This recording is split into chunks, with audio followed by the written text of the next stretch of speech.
Leigh, thanks for coming to Zagreb. Tell me a bit about yourself and who are you and what are you doing on this legendary court in Zagreb? Well, I'm an Australian-born person who lives in Atlanta, and basketball has been my life ever since I was a little kid, 5, 6, 7 years of age, and I've loved it, and I followed the NBA very closely. I've worked in the NBA, but there's also been an attachment to Balkan basketball and European basketball. Dražen Petrovic is one of the first European stars to come over to the United States. It took him a couple of years, but once he got an opportunity, he really showed how good he was.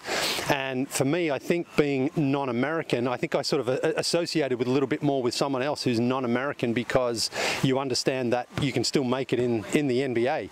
And so I know, though, that this area, it's more than just Dražen. There's been a lot of incredible Balkan players and European players.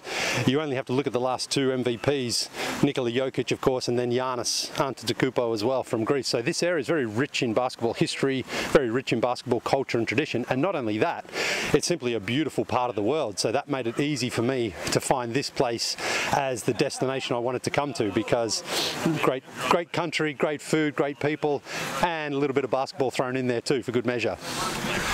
You're doing a Balkan tour, right? So you're having 3 dates in Croatia. What made you choose these cities? Well, to be perfectly honest, I probably would have chosen 5 or 6 dates in Croatia if I could have, but I wanted to spend as much time exploring different cultures, different countries and cities as possible. Started in Ljubljana in Slovenia, and I always wanted to come to Zagreb again. I know this connection here with Dražen. We're actually going to Šibenik next, and then Dubrovnik. For me, one of the first courts I really wanted to play on was down there, the rooftop court.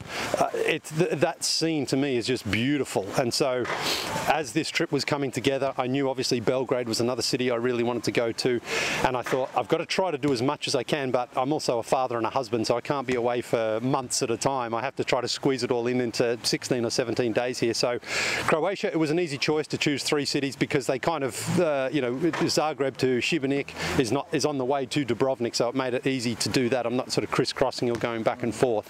But as I say, I could have easily gone to Split, Zadar as well, and other places along the coast here, because it's just such a beautiful city, beautiful country, and so many great basketball cities. Just tell me one more thing. How are you satisfied with the reception first in Ljubljana and now here? And I mean, the court is not ideal. It's been a long time since it was renovated. Yeah. And what do you expect in Šibenik and Dubrovnik? Well, I have to say the people have been fantastically welcoming and helpful, because before I landed here in Croatia, a lot of people on social media helped me organise the courts, tell me which cities to play in, how to get there, and where is the best place to play. So the Croatian people have been extremely welcoming, and I'm hoping to reciprocate that where I can by playing basketball and having fun. I mean, this is ultimately why I'm here, is basketball brings people together. Doesn't matter boy, girl, man, woman, where you're from, which country you're from, which language you speak. Basketball is a global game that we all love, and we're very passionate about it. And as I said earlier, this part of the world is extremely passionate. I'm disappointed I won't get a chance to go to a European basketball game while I'm here, because so many people said, you've got to go to this game, you've got to go to that game.